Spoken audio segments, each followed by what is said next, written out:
అండి అందరూ ఎలా ఉన్నారు? చిన్నప్పటి నుంచి మీరు చదువుకున్నారు ప్రపంచంలో అతి చిన్న దేశం ఏది అని మనకి జనరల్ నాలెడ్జ్ జీకే పుస్తకాలు అడిగితే మనం ఏం చెప్పేవాళ్ళం? వాటికన్ దేశం అని చెప్పేవాళ్ళం. మనకు ఒక మార్క్ వద్ది. ఇప్పుడు ఆ వాటికన్ దేశంలోనే ఉన్నామండి.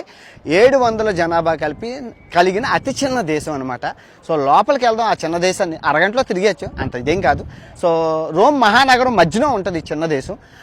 తర్వాత పైకి కూడా ఎక్కచ్చు.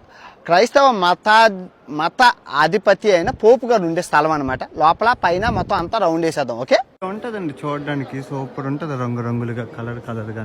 కూర్చోండి, వీళ్ళు పోపు గారు సైనికులు అండి. ఉన్న 700 జనాభాలో వీళ్ళు చూశారు కదా ఎలా ఉన్నారో. కూర్చొని మొత్తం వాటికన్ నగరం ఎలా ఉందో ఇదే వాటికన్ నగరం అంతా, ఇంకంతకన్నా లేదు. ఇదే వాటికన్ నగరం మొత్తం అంతా.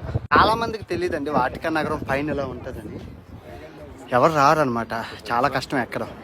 అందరు కిందకు వచ్చి వెళ్ళిపోతారు. పైన నుంచి చూస్తే ఇలా ఉంటుంది వాటికన్ నగరం అంతా. చాలా బాగుంటుంది. ఫుల్ వీడియో నాన్ వెజ్ నా ఛానల్లో పెట్టని చూడండి.